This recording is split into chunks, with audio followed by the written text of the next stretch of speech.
Well, howdy, brethren. Howdy from Texas. And Shabbat Shalom. Right now, brethren, we are in a very unique time of year. Only happens once a year. We're past the 2023 wave sheaf, Passover, unleavened bread, and we're not yet to Pentecost 2023. We're in this time period that's 7 weeks to count from the wave sheaf during unleavened bread to the wave offering on Pentecost. Now, we focus a lot on Pentecost, focus a lot on unleavened bread, but maybe we don't focus as much as we could and learn the lessons from this 7-week journey. Every week in the 7 weeks bears important lessons that have to do just as much with our conversion as any of the other spring holy days. So let's turn over to 1 Corinthians 10. First of all, I already have my Bible open to 1 Corinthians 10, so I'm gonna let James flip through his and see if he can find it. I got stories about James that I may or may not share. But anyway, 1 Corinthians 10 and verse 1, Paul is referencing back to the spring holy days. He says, "Moreover, brethren," in verse 1, "I do not want you to be unaware that all our fathers were under the cloud. All passed through the sea. All were baptized into Moses in the cloud and in the sea. All ate the same spiritual food. All drank the same spiritual drink. For they drank of that spiritual rock that followed them, and that rock was Christ. But with most of them, God was not well pleased, for their bodies were scattered in the wilderness. Now these things became our examples, to the intent that we should not lust after evil things as they also lusted, and do not become idolaters, as were some of them. As it is written, the people sat down to eat and drink and rose up to play. Nor let us commit sexual immorality as some of them did, and in one day 23,000 fell. Nor let us tempt Christ, as some of them also tempted and were destroyed by serpents. Nor complain, as some of them also complained and were destroyed by the destroyer. Now, all these things happened to them as examples, and they were written for our admonition, upon whom the ends of the ages were come." So all these things happened, and it was all recorded just for us right now, for us to extract the lessons. So let's begin at the wave sheaf offering, Leviticus 23 and verse 15. It's where we get some instructions there. Leviticus 23 and verse 15 says, "And you shall count for yourselves from the day after the Sabbath, from the day that you brought the sheaf of the wave offering, 7 Sabbaths shall be completed.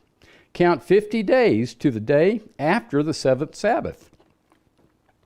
Then you shall offer a new grain offering to Jehovah. You shall bring from your dwelling 2 wave loaves of 2/10 of an ephah." Now, brethren, you know, most holy days are tied to a calendar day of the year. Here's the month, here's the day of the year, here it is. But Pentecost is not. The wave loaf offering is, we have to count to get there. Well, why do we count? I wondered that. You know, why do we count? Why isn't it just pegged to a calendar day? Well, there's a reason why, and I think that we will discover that as we just get into the story. The year of the Exodus, the wave sheaf was on Sunday. So they left on Aviv 15, and then they went 3 days and there before the Red Sea. So we know the time of year and that's important because as we go through there, you're going to read several times where it says on the very same day, and it's talking about the day of the week. Okay? But to tell this story, to really tell the story well, we got to start with the backstory. See, this story really started way back in the time of Abraham. In Genesis 15 and verse 13, Genesis 15 and verse 13, then he said to Abraham, know certainly that your descendants will be strangers in a land that's not theirs, and will serve them, and they will afflict them 400 years. And also the nation whom they serve I will judge. Afterwards they'll come out with great possessions. Now as for you, you shall go to your fathers in peace. You'll be buried at a good old age. But in the fourth generation they shall return here, for the iniquity of the Amorites is not yet complete. Now, most of you guys, like me, we've seen the movie The Ten Commandments, and we see desert and sand, and we see where the Israelites were and what they were doing, and we might just get a complete backwards impression of where they were and what it looked like and where they lived. So let's go back and remember back when Jacob, 12 sons, and 10 of those sons got really mad at one of those sons and sold him to some people that took him to Egypt. Well, that was Joseph. And Joseph went through some trials, ended up in prison, got out of prison, ended up running the whole country of Egypt, saving them for famine and all that kind of stuff. And then the stories of his brothers coming up from Canaan to get bread, and you remember all that. But God had told Abraham that Israel was going to end up in Egypt. And he had a plan. He had a step-by-step plan. Now, we could sit back and we say, well, Jehovah is really good at predicting the future. But that's not true. He doesn't predict it. He makes it happen, step by step. He's got it all planned out. He knows exactly what he's doing. He knows exactly when it's going to happen and how it's going to happen, and then he makes it happen just that way. Okay? So Joseph ends up in running Egypt. And then the brothers come up, and then his father and brother and everybody with Pharaoh's blessing, they get moved to Egypt. But where do they move? Well, they get the land of Goshen. The land of Goshen is the most fertile land in all of Egypt. It's the delta. It's where the Nile splits off into numerous tributaries and then goes into the ocean. It's the land that is flowing with milk and with honey. It was perfect for shepherds. Now, whenever a land is flowing with milk, that means it's got a lot of grazing land, and that the herd's animals that produce milk are going to be very, very prolific. They're going to be really blessed there. Honey, that refers to bees. Well, for bees to be active and to make honey, there's got to be a lot of plants growing, a lot of good things. Israel ended up with the very, very best part of Egypt. It was the only part, other than the part just along the Nile, that was really fertile. It was a land flowing with milk and honey. It's where they could raise families and raise flocks, and they could grow into a large, prosperous people. And that's the way Genesis closes, is, they're there and they're starting to grow. Exodus opens up with, now there's a new king in town. Well, the Israelites began to get so prosperous that they became a threat. Pretty soon, Pharaoh says they're going to outnumber us. We need to practice some population control, or we're going to lose control of this thing. So they tried some population control, but that didn't work either. And then they just enslaved them, and they put the children of Israel under hard bondage.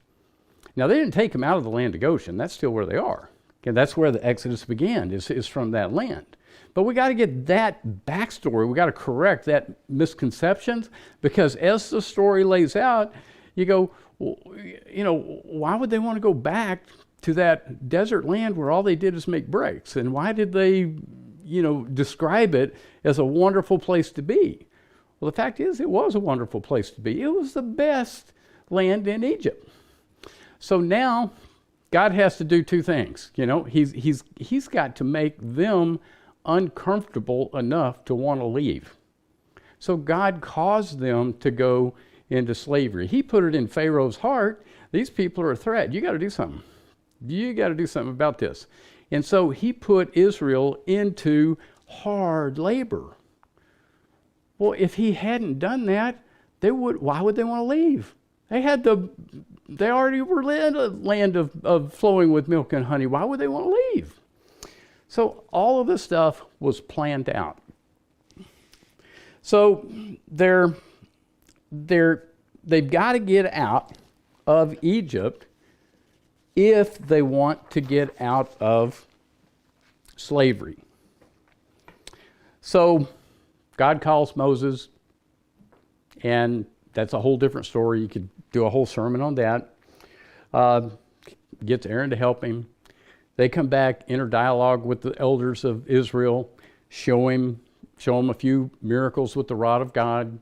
Then they enter dialogue into Pharaoh, and then Moses and Aaron are used to give warnings and pronouncement of condemnation on all the gods of Egypt through all the plagues. And at the very last plague is the death of the firstborn. And that's where we learn all about the Passover.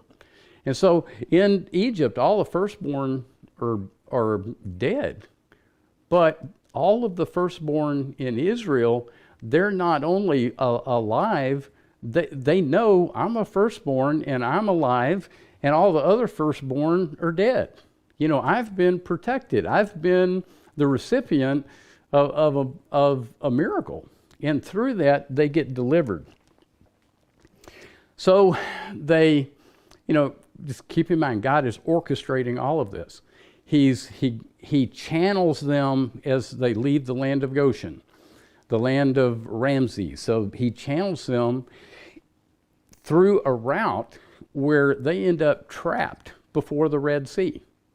They can't, boxed in. They can't get out. Well, then he inspires Pharaoh to go after them. If Pharaoh hadn't gone after them, then he couldn't have destroyed Pharaoh and his army. That would have never happened.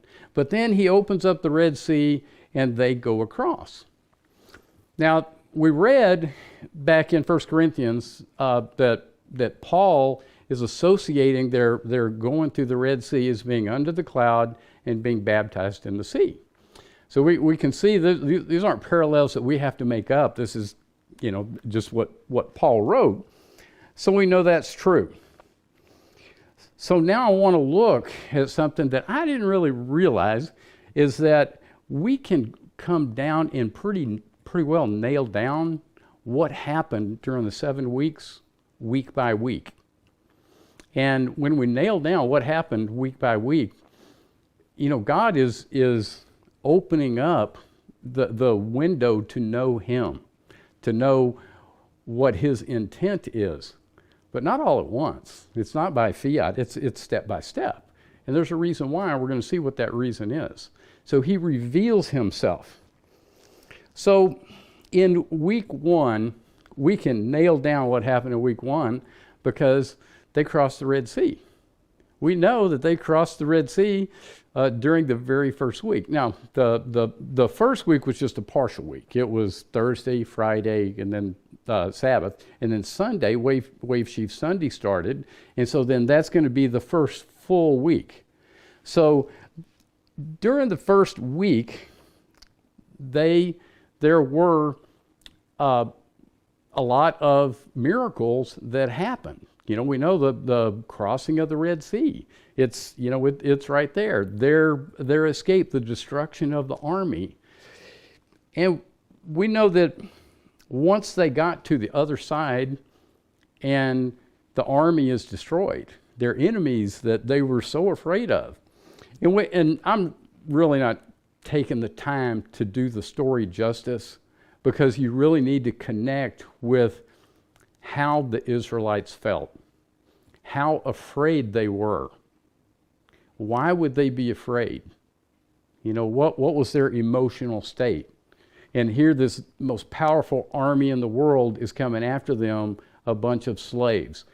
How did they feel? What was their frame of mind? You really got to connect with that to understand the story of what happens in the 7 weeks. Because if you don't get the background right and you don't look at their emotional state, then a lot of what you read, we just kind of look down our nose at the Israelites and say, boy, they didn't, they just weren't good folks.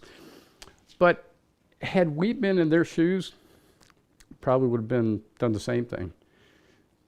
Been just like they were, made the same mistakes. But anyway, after they get across the Red Sea and the army is destroyed, they have a little celebration.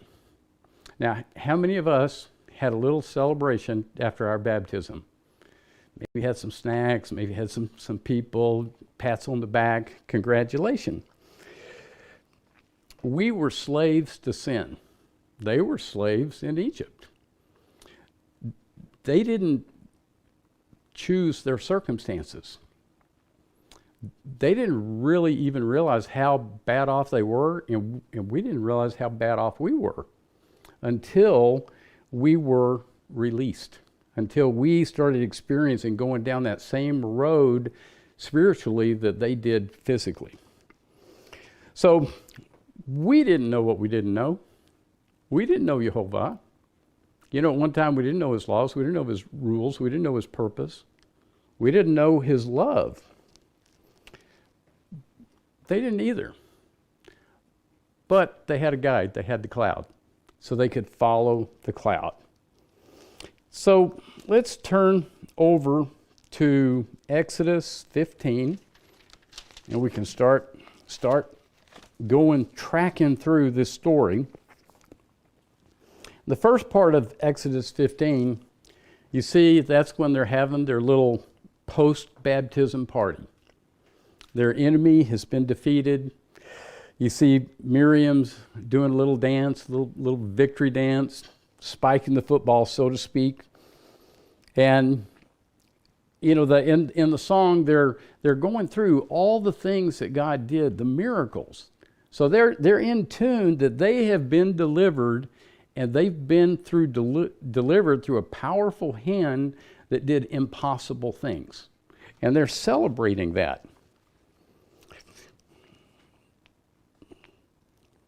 All right, now let's go to verse 22, Exodus 15 in verse 22. So this is on the other side of the Red Sea. So Moses brought Israel from the Red Sea. Then they went out into the wilderness of Shur, and they went 3 days in the wilderness, and they found no water. Okay, now you remember when Moses was going to Pharaoh, he says, you need to let us go 3 days journey into the wilderness. And Pharaoh said no and negotiated. At times he says, okay, you can go, but it's just the males. And so, okay, you can go, but just go a little short distance. And, there was all this negotiation with Pharaoh.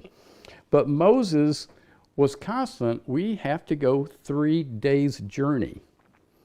And so they went 3 days journey. Now, I'm supposing that would have all been during the first week, because that was the goal, to just get out of Egypt and get 3 days journey into the wilderness. But verse 23 says that now when they came to Marah, they could not drink the waters of Marah, for they were bitter. Now the word for bitter there is mar. Therefore, the name of it was called Marah. So they're about a week out, and all their potable water is gone. And now they come up upon a body of water. Now, don't think of a little skunk pond. Think of something that has enough water in it to satisfy the thirst of 1 million+ animals and as many Israelites as there were. It's not just a little pond. It's a, a big bunch of water, but it's, when they get to it, they see it and they go, hey, we got water. But when they get there, oh, it's smelly, it's stinky, it's awful, it's horrible, and we're out of water and we're going to die. All right? So, this is an abused people that are celebrating release. But then after they continue the journey, they run into something that they can't fix. And when they say they're going to die, really they're right. If God doesn't intervene at that point, they're going to die because they don't have any water. And the water's there is smelly water that'll make you sick. So we can relate to that. Then the people complained against Moses, verse 24, what shall we drink? So he cried out to Jehovah, and Jehovah showed him a tree. And when he cast it into the waters were made sweet. And there he made a statute and an ordinance for them, and there he tested them. Now the word tested is the word nasa. And it means to prove, to try, to test. But it is a word that you're going to find over and over and over. And so it's a test. God is going to find out where they are in their head and their mind and their heart. And then he's going to show them where they are in their head and their mind and their heart. They're going to see themselves. And this is something that we go through too. God brings us into situations where we get to see ourselves and he gets to see us. Well, he's got a goal of, he wants to get to the point where he says, now I know, right? That's where we're headed, but that's not where they are and that's not where we are. But that's kind of where we're headed. We're going to be tried. We're going to be tested. 25, so when he cast it into the waters were made sweet. And there he made a statute and an ordinance for them, and there he tested them and said, if you diligently heed the voice of Jehovah your God and do what is right in his sight, give ear to his commandments and keep his statutes, I will put none of the diseases on you which I have brought on the Egyptians, for I am Jehovah who heals you. Let me find where I am in my notes. I am Jehovah who heals you.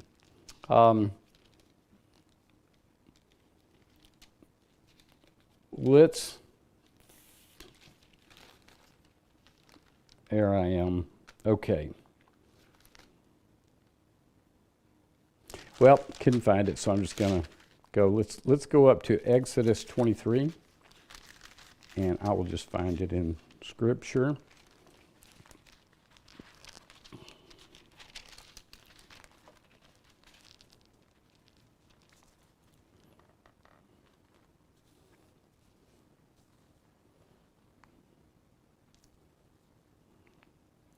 Verse 23, verse 22. But if you indeed obey his voice and do all that I speak, then I will be an enemy to your enemies and an adversary to your adversary. For my angel messenger will go before you and bring you into the Amorites, the Hittites, the Perizzites, the Canaanites, and the Jebusites, and I will cut them off. Now, here's the important part. You shall not bow down to their gods and serve them, nor do according to their works. But you shall utterly overthrow them and completely break down their sacred pillars.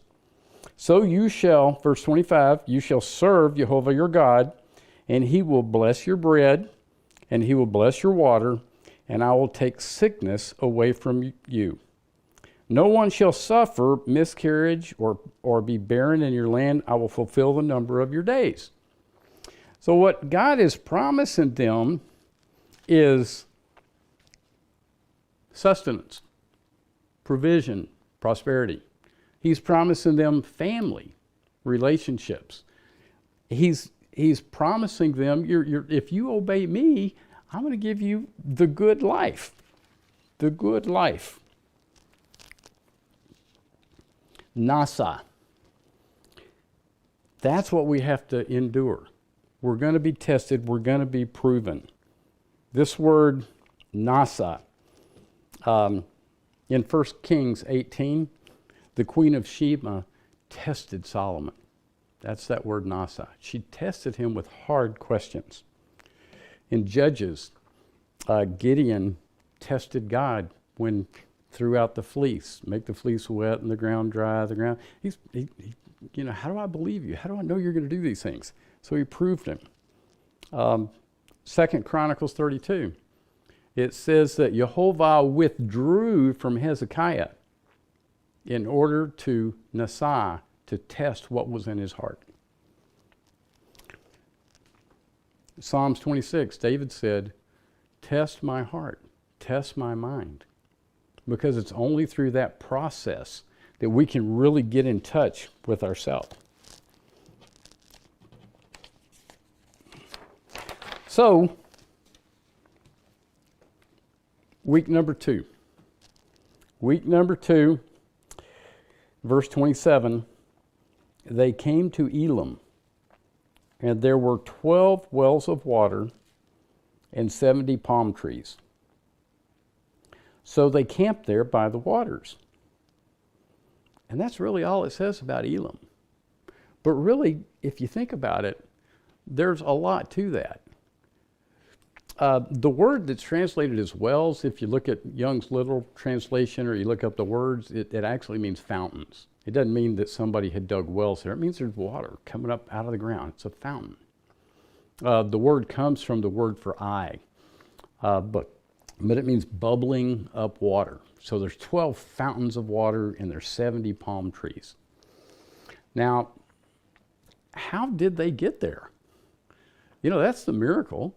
The miracle is God led them by following the cloud there. They didn't know where the water was. If they just wandered around in circles out there, they would have ceased to exist.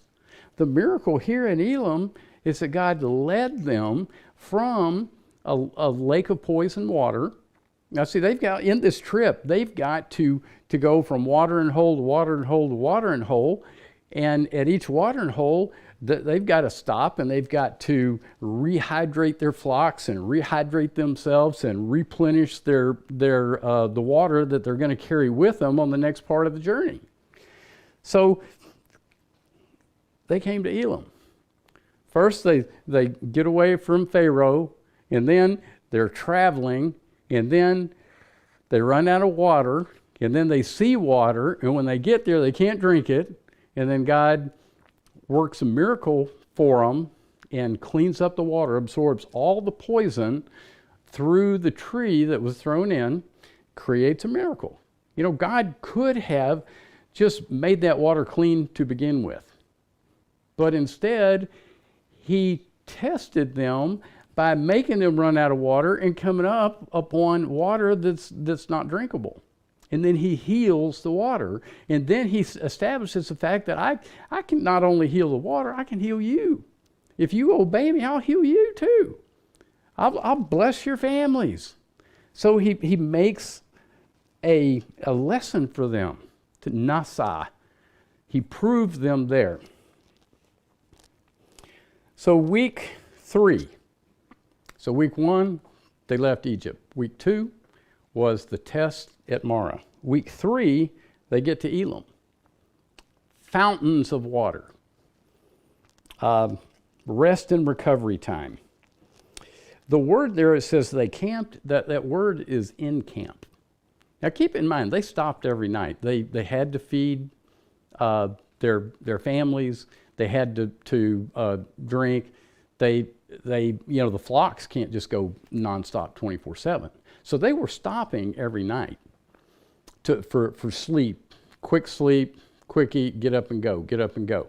But at this point, they encamped, which means they settled in for rest and recovery. So they're in Elim for about a week. We go to chapter 16, it says, and they journeyed from Elim. I would tell you they stayed there for a minute.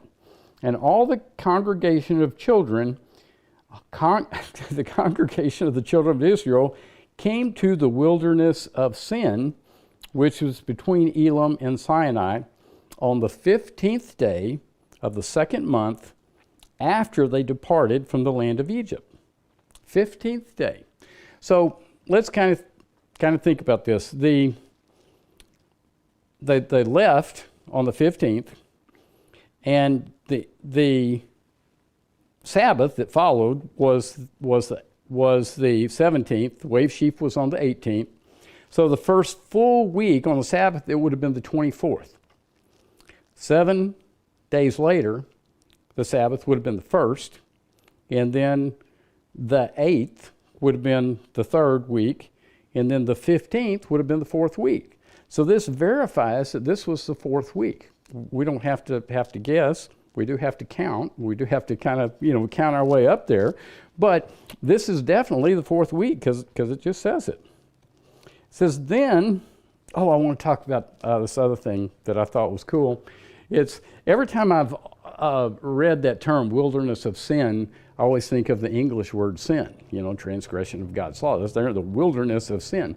But actually, that word in Hebrew it's pronounced sin, and the word means clay.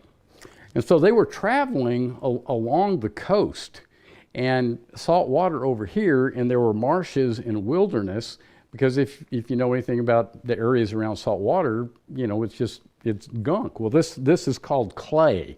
So the name, the wilderness of sin, is the wilderness of clay. And it's between Elim and Sinai. And they arrived there. Verse 2. Then the children of Israel complained against Moses and Aaron in the wilderness. And the children of Israel said, "Oh, that we had died by the hand of Jehovah in the land of Egypt, when we sat by the pots of meat, and when we ate bread to the full, for you brought us out here to kill us." So now they've run out of water. They got the water, but now they're running out of food.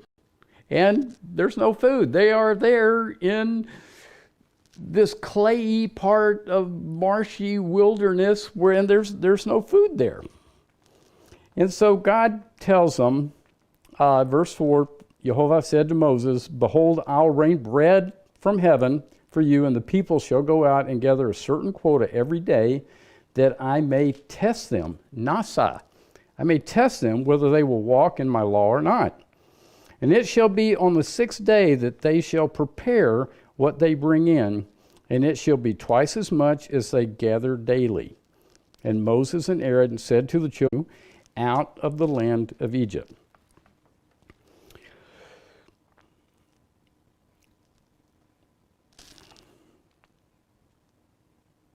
Moses said, verse 8, "This shall be seen when Jehovah gives you meat to eat in the evening, and in the morning bread to the full.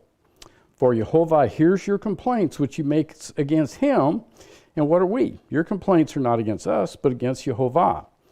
Verse 9, "And Moses spoke to Aaron, say to the congregation of the children of Israel, come near before Jehovah, for he has heard your complaints." Now it came to pass, as Aaron spoke to the whole congregation of the children of Israel, that they looked toward the wilderness, and behold, the glory of Jehovah appeared in the cloud. The glory of Jehovah. Now, what did they see? Let's go forward. What does the glory of Jehovah look like? Let's look at Exodus 24, and kind of tells us exactly what it is. I didn't realize this, but it says it. 24 and verse 15.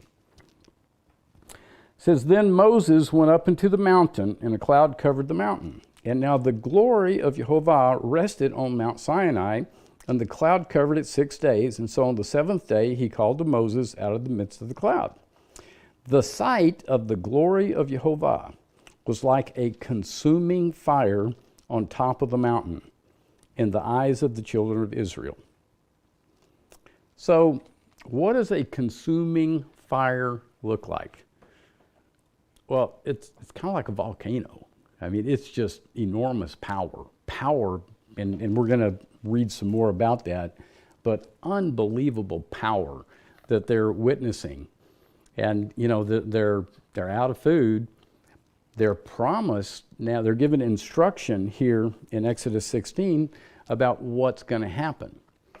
But when the instruction is given in this week, but in week 5 is when the manna actually happens. Now we know that that's in week 5 because in the instructions, I lost it.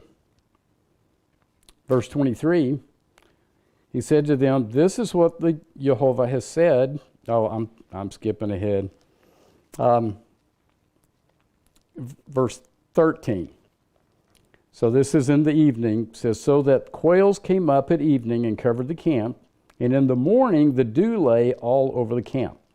And when the layer of dew lifted, there on the surface of the wilderness was a small came on the evening, and then the next morning, which was the day after the Sabbath, this would be the first day of the 5th week, then they found manna." And so they get more instructions. They say, okay, here's the deal. I'm going to give you your bread every day, daily bread. Now, make sure that you don't save any of it up, for the next day, because I'm going to give it to you every day. But the first day, the Israelites, they didn't believe it. Now, think about it from their standpoint. There's no food. Doesn't it just make sense that I should save a little bit for tomorrow, just in case something happens? I mean, it just makes sense. It doesn't make any sense to take all the food you have and let's eat it all. And then what happens if there's not any tomorrow? So they did the prudent, logical thing. They saved some back. And then it stank, and it was full of worms. And it made Moses angry. And he said, "Why can't you guys just do what we're told? Don't you know where this comes from?" And so they learn. And then he retells them, explains that when it gets to Friday, do twice as much. And it's not going to stink. Then don't go out on Saturday. This is the Sabbath. It's for you to rest. And so Friday, they gather twice as much. And they're wondering, tomorrow, is it going to stink? Is it going to be full of worms? We did it before and it did. And now, I don't know. And so Sabbath morning, some of them go out. Let's go check. I know he said there's not going to be, let's just go see. Because seeing is believing. Now, wouldn't you have been curious too? I mean, that's the miracle. We had the miracle of manna, but then here's another miracle. It's a miracle of no manna. And then when you go out there on the Sabbath and you see it's not there, you say, well, it's a good thing we got twice as much yesterday. We're good. But then if it's not there on the Sabbath, is it going to be there the next day? So in this, they are learning to trust God. They're learning that there is a God that's got power, and they're learning that God will take care of them, but they're learning it step by step, miracle by miracle. It's not understand by fiat, just like we don't understand everything by fiat. Learning is a process. Developing a relationship is a process. So they get through that. Let's go to chapter 17. Verse 1. This is week number 6, brethren. This is week number 6. So week number 4, they ran out of food, got told about the manna. Week number 5, they experienced manna and learned some lessons. They learned the Sabbath of week 5. There was none. So now we're at week 6. Verse 17, then all the congregation of the children of Israel set out on their journey from the wilderness of Sin, according to the commandment of Jehovah. and they camped in Rephidim, but there's no water for the people to drink. Therefore the people contended with Moses and said, "Give us water that we can drink." So Moses said to them, "Why do you tempt Jehovah?" Tempt, that's that word nasa. You're not supposed to test God. Now he's going to prove us, but we're not supposed to test him.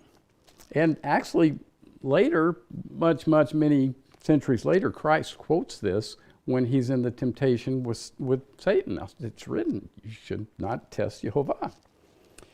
It says, verse 3, "And the people thirsted there for water, and the people complained against Moses and said, 'Why is it you've brought us up out of Egypt to kill us and our children and our livestock with thirst?'"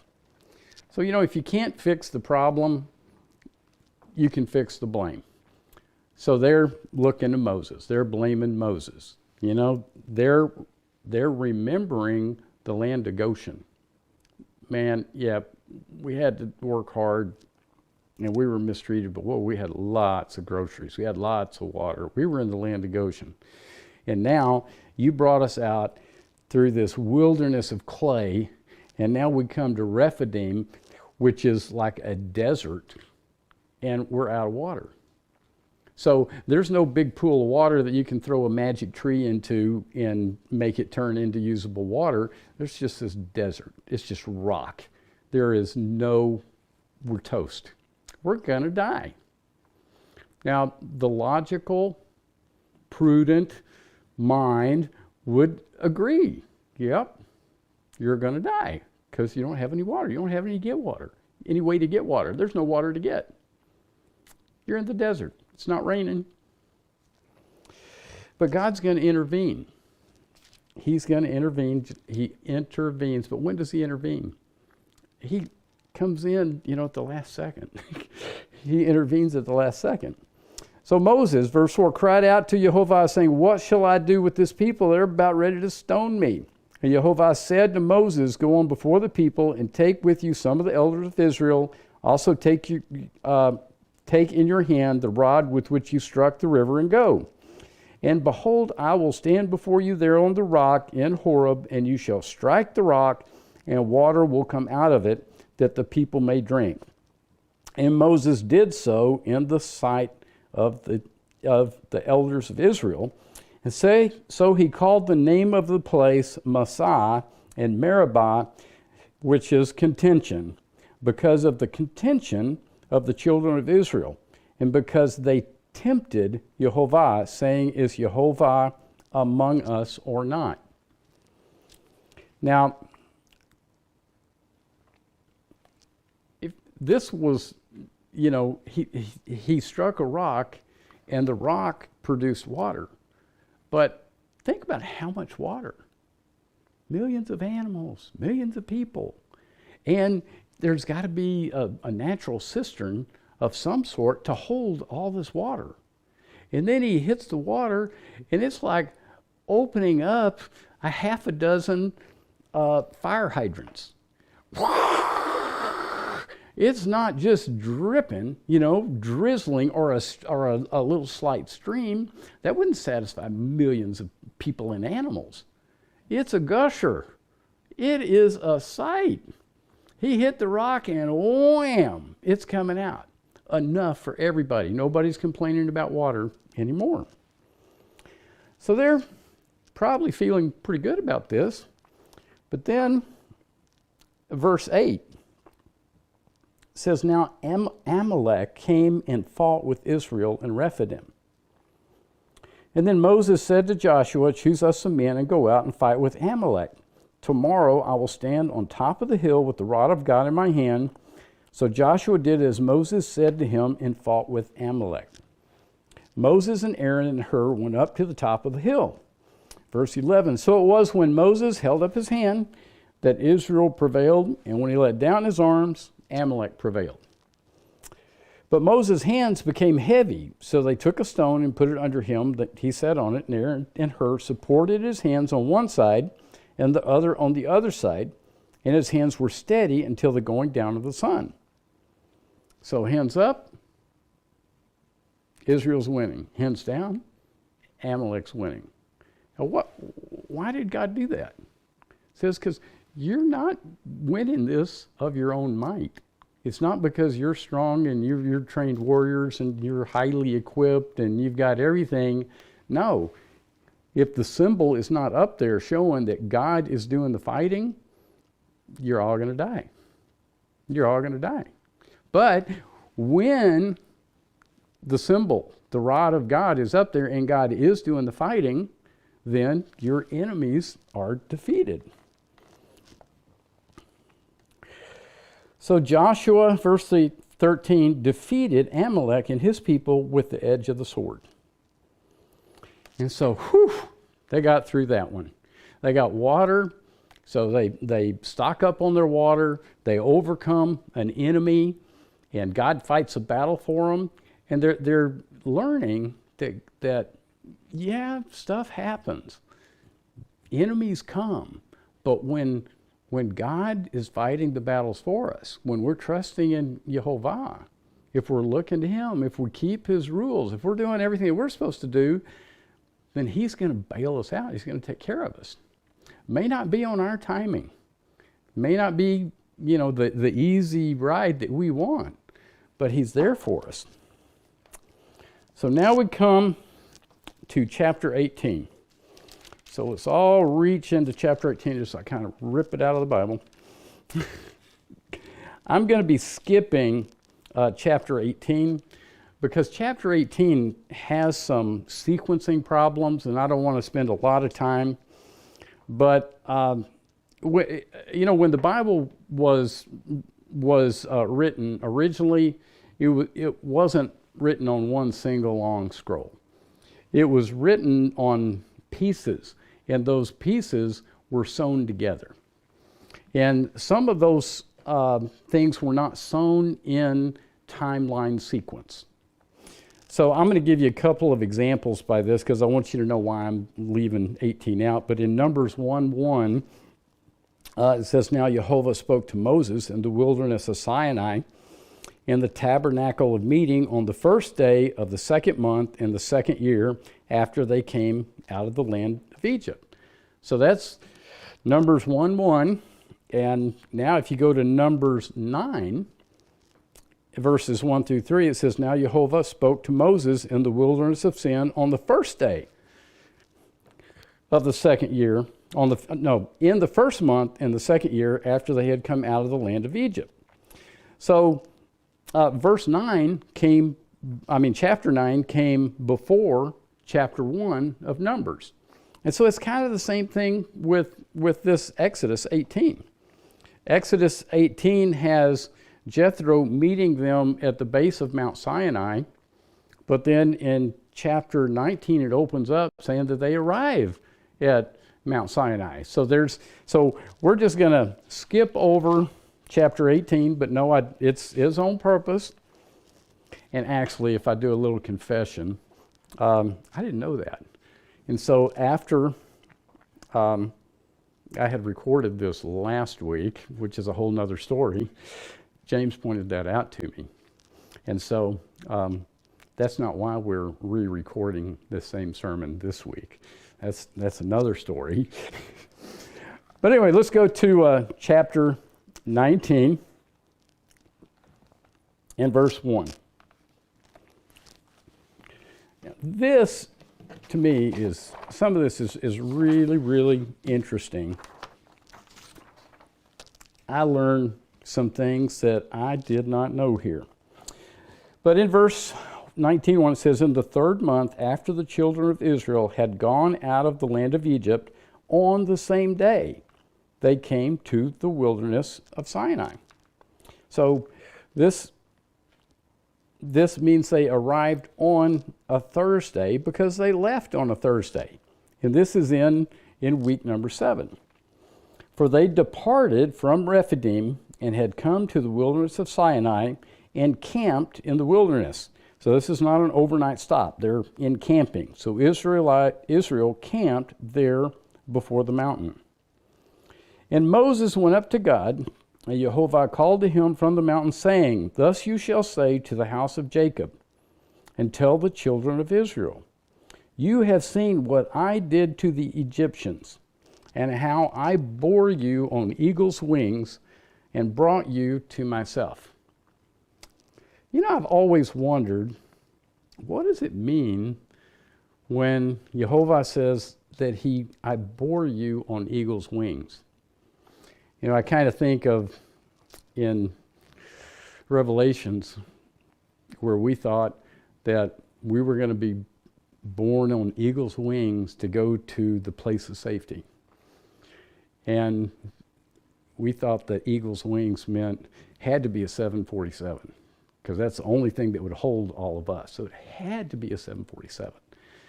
And it was going to be first class, right? Easy ride. Well, we all know that the children of Israel, they walked. But we can look at this and say they didn't have an easy ride. So what does this mean? Well, I learned a little bit about eagles that I didn't know. So when eagles, first of all, eagles are big, strong, ferocious, terrifying birds. They are very, very strong.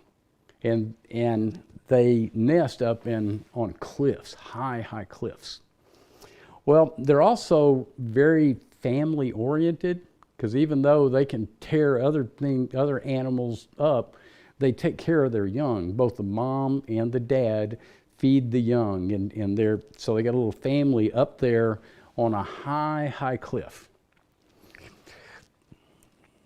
And the cliff is very important, because when the little eaglets get to a certain age, they knock out part of the nest.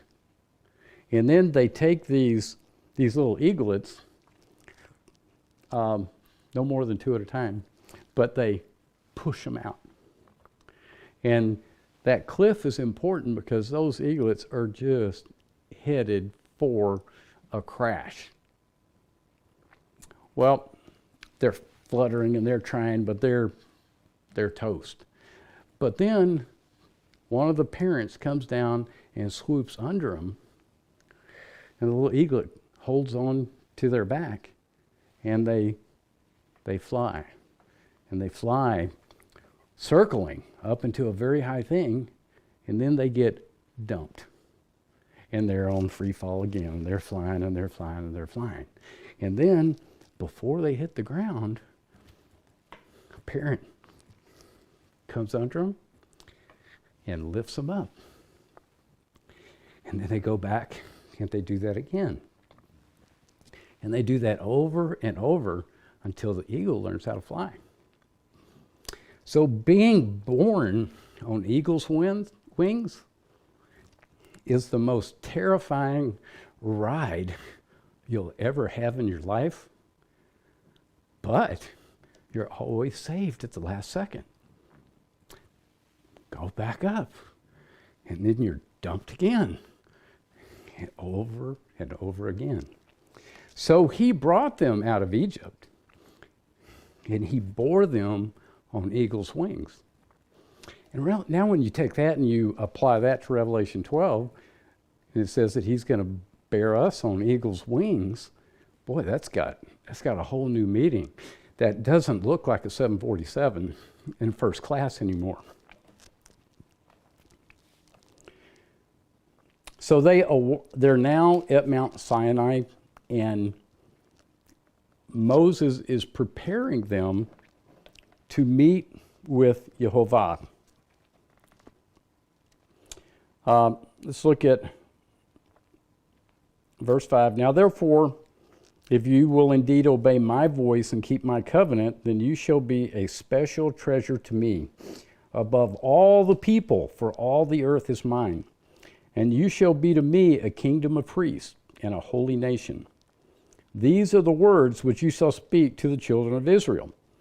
So Moses called for the elders of the people, and he laid before them all these words which Jehovah commanded, and all the people answered together and said, all that Jehovah has spoken we will do.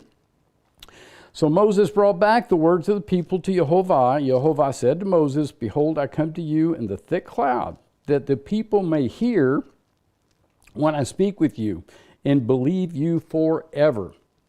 So Moses told the words of the people to Jehovah. Then Jehovah said to Moses, go to the people, consecrate them, this is on Thursday, today and tomorrow, so Thursday and Friday, and let them wash their clothes, and let them be ready for the third day, which would be the Sabbath. Jehovah will come down upon Mount Sinai in the sight of the people. You shall set bounds for the people all around. Take heed to yourselves that you do not go up the mountain to touch its base. Whoever touches the mountain will surely die. Verse 13, not a hen shall touch him. He shall surely be stoned or shot with an arrow, whether man or beast, he shall not live. When the trumpet sounds long, they shall come near the mountain. So Moses went down from the mountain to the people, sanctified the people, and they prepared. They washed their clothes. And he said to the people, be ready for the third day. Be ready for the Sabbath. Do not come near your wives. Then it came to pass on the third day in the morning that there were thunderings and lightnings and a thick cloud on the mountain, and the sound of the trumpet was very loud, so that all the people who were in the camp trembled. And Moses brought the people out of the camp to meet with God, and they stood at the foot of the mountain. Verse 18. Now Mount Sinai was completely in smoke, because Jehovah descended upon it in fire. Its smoke ascended like the smoke of a furnace, and the whole mountain quaked greatly. Now, if we look up this quaked, we can see that it's actually, the mountain is moving. The whole thing is like an earthquake. It's a literal quake. It shook. And I've got scriptures to prove that, but I'm running out of time, so I'm not going to have time to get there. But the ground's shaking, the mountain's moving. It is a sight. Jehovah came down upon the Sinai on top of the mountain, and Jehovah called Moses to the top of the mountain, and Moses went up. And Jehovah said to Moses, go down and warn the people, lest they break through to gaze at Jehovah, and many of them perish. So let the priests who came near Jehovah consecrate themselves. Also let the priests who come near Jehovah consecrate themselves, lest Jehovah break out against them. And Moses said to Jehovah, the people can't come up because we already did what you said. Verse 24, Jehovah said to him, get down, then come up, you and Aaron with you, but don't let the priests and the people break through to come up, lest he break out against them. So then you have in chapter 20, you have God giving the 10 Commandments. And after the 10 Commandments, in chapter 21, chapter 22, chapter 23, you've got the statutes and the judgments. I just want to point out that all of these things were a part of the covenant. All of them were part of the covenant. In chapter 24, verse 1, and he said to Moses, come up to Jehovah, you, Aaron, Nadab, and Abihu, and the 70 of the elders of Israel, and worship from afar. And Moses alone shall come near Jehovah, but they shall not come near, nor shall the people go up with him. So Moses came and told the people all the words of Jehovah, all the judgments, and all the people answered with one voice and said, all the words which Jehovah said we will do. So that's the agreement. That's the agreement. 10 Commandments, judgments, statutes, all written down. In verse 4, it says, and Moses wrote all the words of Jehovah. And then the last half of that says he rose early in the morning. So this was on Sabbath. He wrote all the words down. And then he rose early in the morning, and which would have been the day of Pentecost, and that's when they ratified the covenant, and they entered into covenant. Now, Let me take a couple of pages of these notes and throw them away. And we know that we started off the sermon talking about how this was written for our benefit. This applies to us. We're counting. So let's go through some of the New Testament scriptures that apply to this. So let's start with Luke 14. I think everybody, when you think about baptism, you think Luke 14. And you see the parallel between counting and counting the cost. To count the cost, you got to know what you're buying into, what you're agreeing to, and that's what we saw during this 7-week period of reaching Mount Sinai. Is they're learning to trust God. They're learning the power of God, and they get to know God enough, and they're bailed out enough. He bore them on eagle's wings. It's been a wild ride, but now we're here. It's so that now they trust him enough to enter into covenant.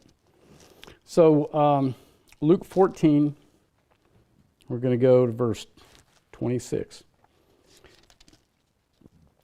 If anyone comes to me, this is Christ speaking, and does not hate his father, mother, wife, and children, brothers and sisters, yes, even his own life, he cannot be my disciple. You know, we had to think about that. Whoever does not bear his cross and come after me cannot be my disciples. For which of you, intending to build a tower, does not sit down first and count the cost, whether he has enough to finish it? Lest, after he's laid the foundation and is not able to finish it, all who see it begin to mock him. You know, what's the sense in doing all that we do if we're not going to finish the race? If we're not going to hang in there? We agreed to the wild ride. Verse 30, or verse 31, or what king going to make war against another king does not sit down first and consider whether he's able with 10,000 to meet him who comes against him with 20,000? We're going up against overwhelming odds. We're outmanned. We're outgunned. We just got to look at that. We're outgunned. Or else, while the other is still a great way off, he sends a delegation and asks conditions of peace. Do I really want to start this battle? Or do I just want to go downstream, go with the flow? Verse 33, so likewise, whoever of you does not forsake all that he has cannot be my disciple. Salt is good, but if the salt lost its favor, how shall it be seasoned? It's neither fit for the land nor for the dunghill, but men throw it out. He who has an ear, let him hear. Let's go to Hebrews 13. So we got a tough road. We got a wild ride.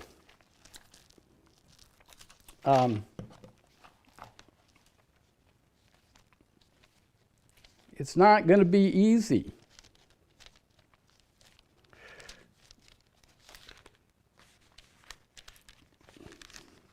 Come on. There you go.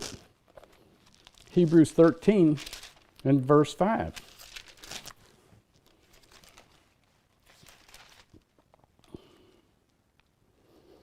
Let your conduct be without covetousness. Be content with such things as you have. For he himself has said, I will never leave you nor forsake you. I won't leave you. I won't forsake you. You know, that scripture, or those words are quoted in Deuteronomy 31. I will never leave you or forsake you. 31 verse 6, again in verse 8, again in Joshua 1 in verse 5 and 6. I will never leave you or forsake you. It's going to be a wild ride. But you can count on me. Philippians 1.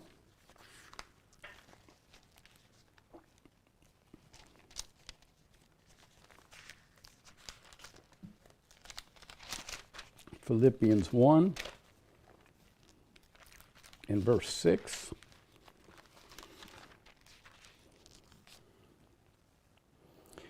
Being confident of this very thing, that he who has begun a good work in you will complete it until the day of Jesus Christ. You know, we're on a journey we can't complete, but Jehovah can complete it in us. 2 Timothy 4.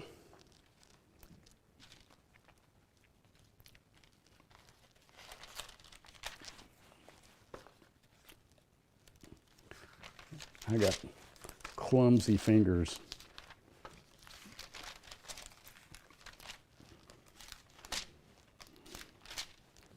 Second Timothy 4 and verse 8.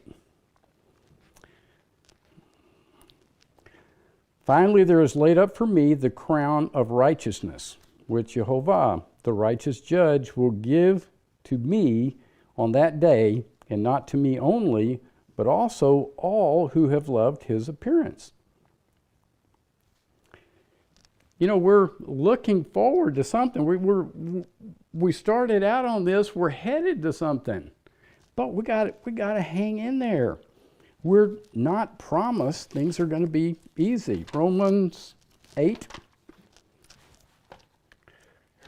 Everybody knows Romans 8, verse 28 by heart, but we're going to go to verse 18. Romans 8 and verse 18. For I consider that the sufferings of this present time are not worthy to be compared with the glory which shall be revealed in us. You know, we have no idea what it will be like to be born into Jehovah's family. We're like a fetus in a womb cannot understand what life is outside of the womb. We can't even begin to grasp. We don't know, but we know it's going to be good. We know it's worth the battle. It's worth the fight. Let's look at Luke 9. Luke 9 and verse 62. It's a really long chapter. Luke 9 and verse 62. Jesus said to him, no one having put his hand to the plow and looking back is fit for the kingdom of God.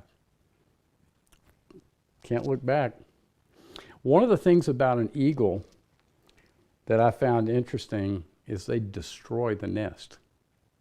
At first they just kick out the sides, but then they go destroy the whole nest. And that is actually referenced in Deuteronomy when Moses is talking about being born by an eagle, that they destroy the nest. You can't go back. You can't, once you get kicked out of the nest, once you're on the ride, there's no going back. You can't go back to Egypt. It's gone. Matthew, no, let's go Hebrews. Hebrews 2.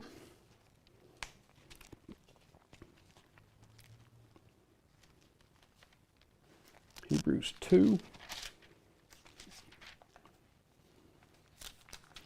1 through 4. Therefore, we must give the more earnest heed. We've got to pay attention to the things we've heard, lest we drift away. For the word spoken through angels proved steadfast, and every transgression and disobedience received a just reward. How shall we escape if we neglect so great a salvation, which at the first began to be spoken by the Lord, and was confirmed to us by those who heard him? God, also bearing witness, both with signs and wonders, with various miracles and gifts of the Holy Spirit, according to his own will. So what does it cost, brethren? What's the price of entry? Matthew 19.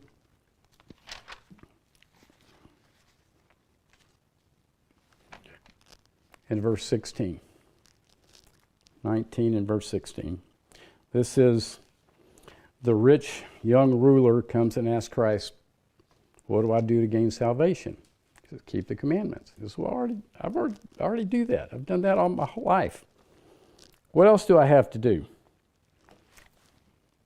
Matthew, am I in the right place? Matthew 19. Yeah, I am. Okay, now behold, one came and said to him, good teacher, what good things shall I do that I may have eternal life? And he said to him, why do you call me good? No one's good but one, that is God. But if you want to enter his life, keep the commandments. He says, which ones? He tells him a couple of commandments. And verse 20, the young man said to him, all these things I've kept from my youth. What do I still lack? And Jesus said to him, if you want to be perfect, go and sell all that you have, give to the poor, and you'll have treasure in heaven. And come and follow me. But when the young man heard that saying, he went away sorrowful, because he had great possessions. He had things he didn't want to give up. He had things that were more important to him than following Christ. Then Jesus said to his disciples, assuredly, I say to you that it's harder for rich men to enter into the kingdom of heaven. And again, I say to you, it's easier for a camel to go through the eye of a needle than for a rich man to enter the kingdom of heaven.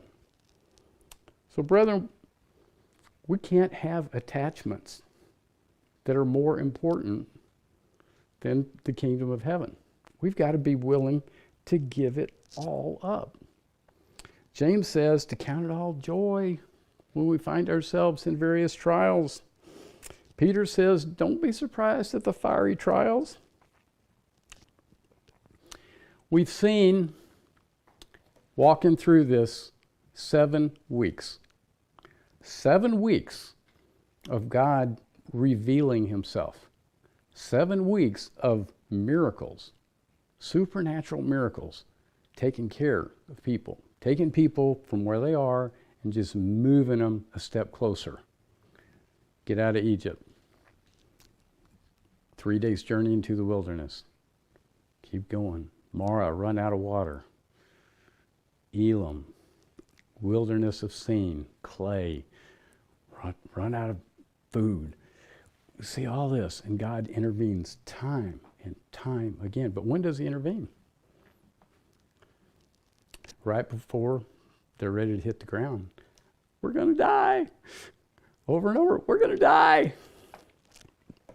7 weeks of Nasa, 7 weeks of proving, deliverance, counting the weeks, brethren, counting the miracles, counting the trials, preparing to meet Jehovah, cleaning ourselves up, agreeing to his laws, his rules, entering into covenant, entering into a journey only after we've counted the cost.